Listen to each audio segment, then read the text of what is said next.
Welcome back to the Business of Becoming. Today we're going to talk about marketing for people who don't like selling. So a lot of you, including myself, have found ourselves in that position where you feel like you're being super pushy or you feel like you're selling something that someone doesn't want. So then it forces you to kind of oversell. So today we're going to talk about how to reframe from selling a product to actually selling a service. The first thing you need to know is that you're not there to convince anybody. So stop being pushy, stop talking to people like they're dumb. You're not here to convince somebody to work with you or to buy your product. You're here to actually just sell a service on why they need you. So if you're in the business of beauty, or you, like us, we're in the service industry of, providing public adjusting services or contracting services or whatever. It's all about reframing your mindset and stop selling a product and start selling a service. Find out why people need you. Why do they want to work with you? You're in a field with probably 1,000+ competitors. So stop selling the product, stop pushing it, and show people this is not about you, but it's about the service that you can provide for them. When you sell your service and you show how you can help, you're taking a burden off of somebody. In my industry, we help by making sure that they're not going to go through the process of having to deal with an insurance claim, with having to deal with the paperwork and all that hassle, when they can do that all by themselves. However, we sell that luxury. So make it a luxury that people want. People don't like to have to work so hard for something that even though they can do on their own, they don't want to work so hard. I hire every time I get a ticket. I hate it, whatever. I'm not a terrible driver, but I get tickets. I can go pro se, and I can easily defend myself, and I can go read a law book, and ChatGPT can probably help me be an attorney at this point. However, I'm going to hire an attorney because I don't want to deal with it. I don't want to show up to the courthouse. I don't want to have to defend myself. It's a luxury. So sell your service as a luxury. Your value speaks much louder than your pitch. Everybody, especially salesmen and women, we know a pitch and we can hear a pitch from a mile away. So I remember showing up to a property. Frankie, you remember this one. Was that the church that we went to? I showed up last minute. The guy called me, hey, we have like a massive leak, yada, yada, yada. And this was a multi-million-dollar property.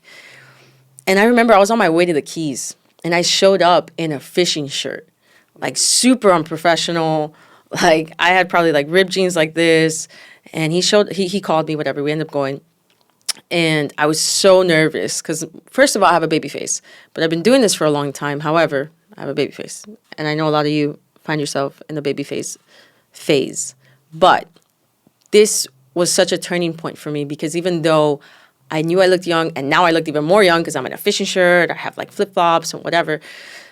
I was like, you know what? I got to just show my value. So when I got out the car, the first thing the guy was like, oh, I was like, yeah, man, I'm sorry. I was on vacation. But like, hey, this is important to me because it's important to you. And I want to make sure that this doesn't get handed down to anybody. So let's talk. What's going on? And I signed the guy, ended up getting a great resolution. And again, another multi-million-dollar property that in any which way, when I was younger, I would have never shown up there. I would have gone to a Burlington. I would have gone to a TJ. I would have figured it out and put on some heels. But at that point, it was just like, let's get this done. I don't want to be the last one. I want to show up first when he needed me. And I think that story shows so much more value because I knew what I was talking about. I was educated. I was able to educate them, which is such a big point when you're selling. Don't talk to someone as they're dumb or they're stupid. Speak to people and educate them. Like, hey, I know you can do this on your own, but let me just give you like the cliff notes of what your duties are or what, you should know in this position. And then you make the decision. Let them decide to choose you and let them decide to work with you. Why? If you don't let people decide to work with you, they're going to come at you every time. Well, you made me sign this and you made me do this and you made me, you told me that you were the best. Don't sell yourself, my friend. Sell your service. Let them choose you, please. Like, let them choose you. I've gotten myself in so many situations when I was younger because I just wanted to, like, get claims, get this, get that, and, like, sell. So I overpromised, and it bit me in the ass. And for all the young salesmen and women out there, like, do not overpromise. It's the worst thing you could do. It's our motto. What's our motto? It's our motto is always undersell and overdeliver. That's what you got to do. Undersell. Make it like, hey, this is this is tough, and this is why it's tough. Ba ba ba ba ba. Da, da, da, da, da, da. But I'm willing to run the risk if you are, and let them choose you. Once they choose you, there's no going back. Now you're actually collaborating, and you're not just continuously trying to please somebody, because a lot of customers, they want to be catered to and they want to be pleased. And that's okay every now and then. TLC is important. But if you're good at what you do, they should be able to trust you, and they should be able to make that decision without you selling yourself. Connection over conversation. I mean, I can talk a lot about how good I am and what I do and yada yada, but again, you still feel like you're selling when you're talking to a client like that. I value connection so much more over just a regular conversation. I find the moments to connect with clients and to connect with the people that I'm trying to sell to, so to speak, right? If it's a nurse, hey, you work long hours. Like, what do you do in the nursing industry? Like, what do you do in the hospital? What's your actual role? Like, you find moments, if you see a tricycle and you're at the property. Oh, you have kids? Oh, wow, how old are they? Oh, look, I have kids, and I do. So I always use that. That's my go-to. Oh, I have kids. My kids are 2 and 4, yada, yada. Like, connect with them. Find a way. If you see a Bible, if you see them having like Christian things on the wall, and if that's something that's personal to you, be a little bit vulnerable. Open up that part of yourself so they can see that you're not just a salesperson that's walking into their house. You have to understand, whether you're walking into somebody's house or you're detailing their car, whatever your business is, or you're doing their eyebrows or you're doing their makeup, you have to find moments where you can be relatable. I go back to my eyebrow lady, Sulema, shout out to you.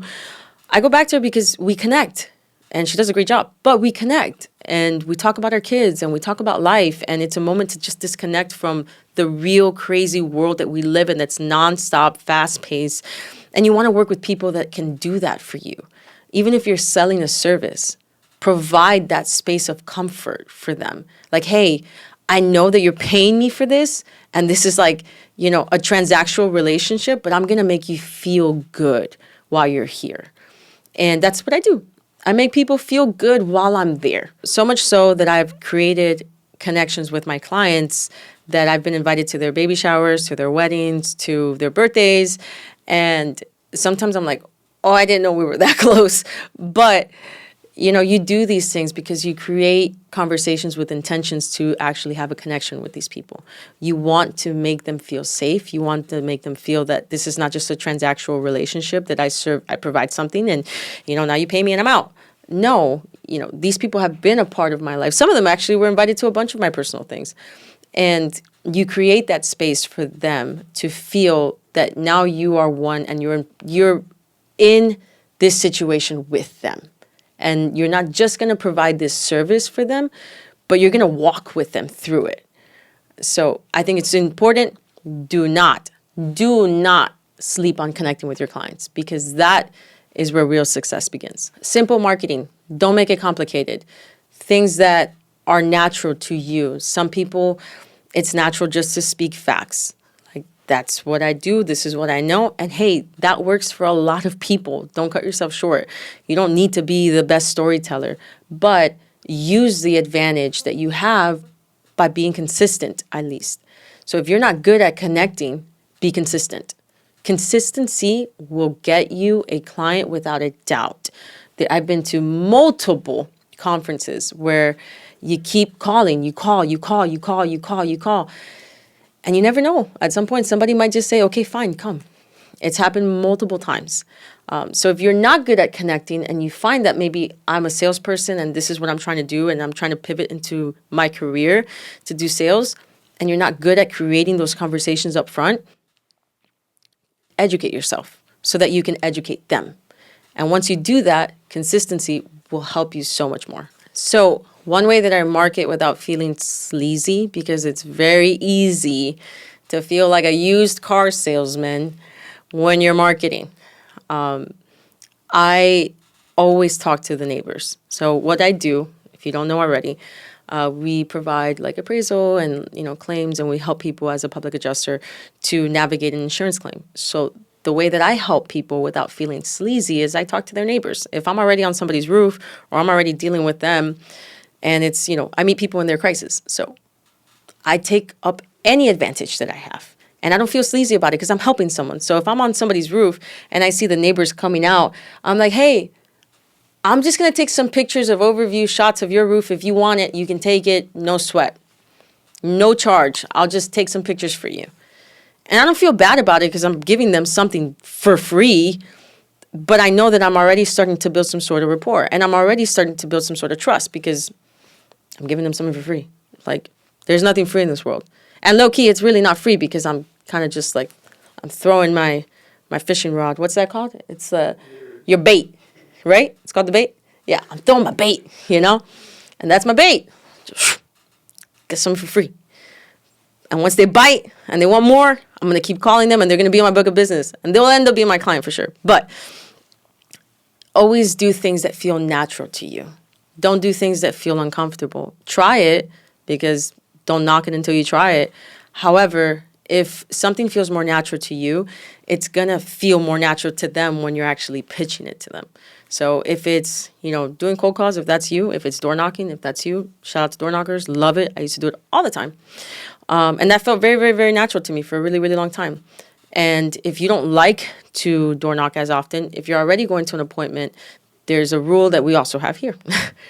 It's you knock on the 2 neighbors on the side and the 3 neighbors out front. Always, all the time. So you hit 5 houses, no matter what.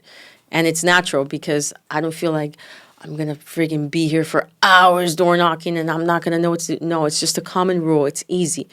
I can knock these 5 houses out and it's a done deal. And it's super easy. Hey, I'm working with Joe Schmo that lives right there. That house, you see it. I'm pointing at it. Wave him. Okay. Hey. Yeah, he's my client. And he's actually found himself in this position where he needs my service. And I just didn't want to leave without providing that to you as well. Hey, no sweat. No need to call me right away. But just wanted to leave this for you. Actually, I'm coming back on Tuesday at 4 o'clock because I have to do some sort of inspection with him or yada, yada, yada. Do you have some time then? All right, great. Thanks. Awesome. And make sure always that the decision maker's there. Do not set up an appointment with just a one leg. That's what we call a one leg is when you're dealing with a wife or just a husband and they make decisions together. You always have to do the appointment with the decision maker. If not, you're going to waste so much time and be so repetitive. And then it really will sound like a pitch because you're going to be repeating the same thing. So just side note, be careful. So if you take anything from this episode, it's marketing is not about shouting louder, being bolder. It's not about that. It's about making people feel like you are their answer to their solution, which is why our company is called Preferred Claim Solutions, because we provide solutions to people. And again, this is not just for me to market myself. This is for me to explain to you guys that that's what you need to do for your company. You need to provide a solution for people, and you need to let them feel like the service you are giving them is taking away a burden from them so that they can say, damn, I got one of the best people representing me, or I got the best person doing my eyebrows, or I got the best person, detailing my car. And I have the best, and I really do have the best detailers because they come at whatever time because they're providing that luxury for me. And at that point, I don't mind paying whatever I have to pay because I've had them show up at my house at 8 o'clock at night because I was leaving on a trip the next day. So again, it's not about being louder. It's not about being bold. It's not about, having the most media campaigns. That all works and it's great. But it's, again, providing a service that people feel like this one's going to take care of me. So undersell, over-deliver, keep your word. Do not say something and don't do it. It's the worst thing you could do for yourself and for your company. You're going to kill yourself. So I hope this made some sense to you guys.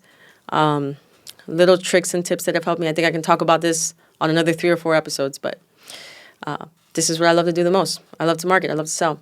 So if you got any questions, throw them at me. I'm ready. Thank you. Good night. Like and subscribe. Thank you and good night. Well, it's probably good morning or whatever. They're probably watching me like at 2 a.m. in the morning. Well, like and subscribe and shoot me with some more questions. Come on, I'm ready.